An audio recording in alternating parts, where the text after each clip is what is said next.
ఒక్కసారి కొమ్మూరి గోల్డ్ కి కాల్ చేయండి. తాకట్లో ఉన్న మీ బంగారాన్ని విడిపించి మార్కెట్ ప్రైస్ కి వాళ్ళు కొనుక్కుని మిగతా డబ్బులు మీకు ఇచ్చేస్తారు. హాయ్ హలో నమస్తే వెల్కమ్ టు మనం టీవీ. నేను మీ చార్మి. మనం టీవీ ఉన్నది మన కోసం.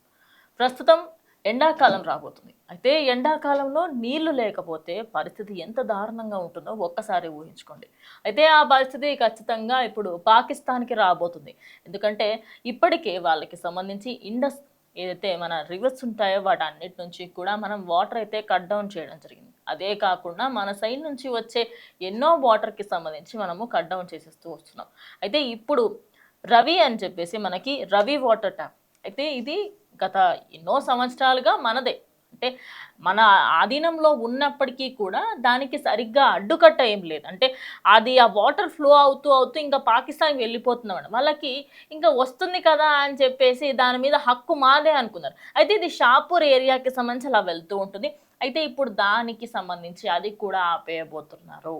అయితే ఇన్ని రోజుల పాటు దాని మీద చాలామంది ఇప్పుడు అగ్రికల్చర్ మీదనే, అంటే వ్యవసాయం మీదనే ఆధారపడి బతికే ఒక పాకిస్తాన్కి సంబంధించి నీటి వ్యవస్థ కంప్లీట్గా తీసేస్తే, జస్ట్ ఇమాజిన్, కంప్లీట్గా నీటి వ్యవస్థ తీసేస్తే వాళ్ళకి అసలు ఏమీ కూడా సరిగ్గా ఉండదు.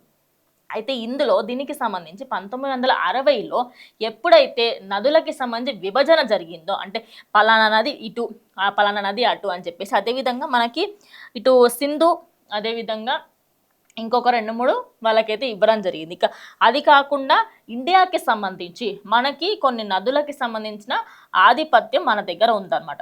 అయితే 1960లో సింధు జలాలకి ఒప్పందంకి సంబంధించి అప్పట్లో రావి, సియాజ్ అండ్ సట్లెజ్ జలాలపై భారత్కి పూర్తి హక్కులు ఇవ్వడం జరిగింది. అయితే దానికి సంబంధించి ఫర్దర్గా మనం ఎప్పుడైతే ఆ జలాలకి సంబంధించి ఈ రవి వాటర్ ట్యాప్ ఏదైతే ఉందో దాని మీద వీళ్ళు కంప్లీట్గా ఆధారపడి ఉన్నారు పాకిస్తాన్ వాళ్ళు. ఇప్పుడు వాళ్ళకి ఇది ఆపేస్తే నెక్స్ట్ రాబోయే, అంటే మార్చి నెల 31 కల్లా కంప్లీట్గా ఇదంతా కూడా కంప్లీట్ అయిపోయి అటు వెళ్ళే అదనపు నీళ్లు ఏదైతే ఉందో అదంతా కూడా ఇండియాకి సపోర్ట్గా ఉండబోతుంది.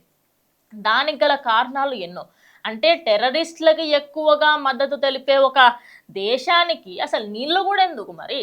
ఇప్పుడు ఇప్పటికే చపాతీకి దిక్కులేదు, ఇక రేపటి నుంచి నీళ్ళకు కూడా దిక్కు ఉండదు.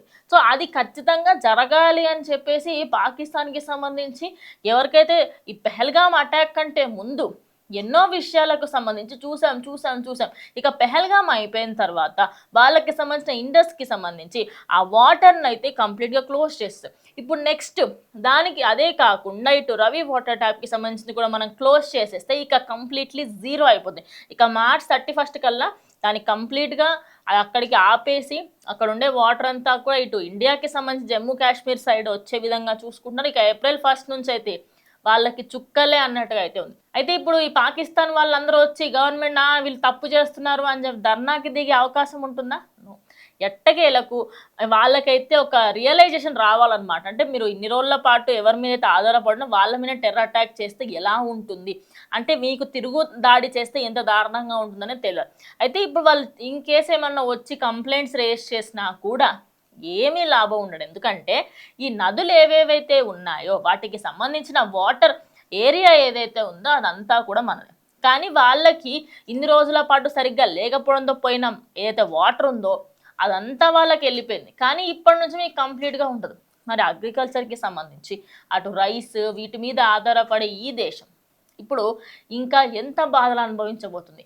అంటే దీనికి మెయిన్ రీజన్ వచ్చేసి టెర్రరిస్టులని పోషించే ఒక దేశానికి నీళ్లు కూడా ఎందుకు? అసలు అలాంటి వ్యవస్థకి సంబంధించి టెర్రరిస్టులకి పొద్దు నుంచి సాయంత్రం దాకా తిండి అంతా మంచిగా పెట్టి మీ ప్రజలనంతా కూడా భ్రష్టు పట్టిస్తున్న అలాంటి దేశానికి ఇలాంటి శిక్ష పడాలని ఈ న్యూస్ తెలిసిన వాళ్ళు చెప్తున్నారు. సో మీరేమనుకుంటున్నారు? అయితే ఈ ఒప్పందంకి సంబంధించి అయితే ఇప్పుడు ఇన్ని రోజుల పాటు వాళ్ళకి వేస్ట్గా పోయిన నీళ్లు మన దిక్కు రాబోతున్నాయి.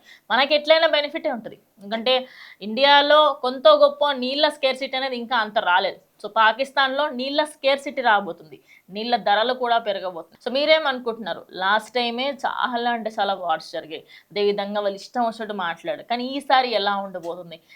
మీ అభిప్రాయాన్ని ఖచ్చితంగా కమెంట్ చేయండి. సో ఇంకో వీడియోతో మళ్ళీ కలుస్తాను. స్టే ట్యూన్ టు మనం టీవీ.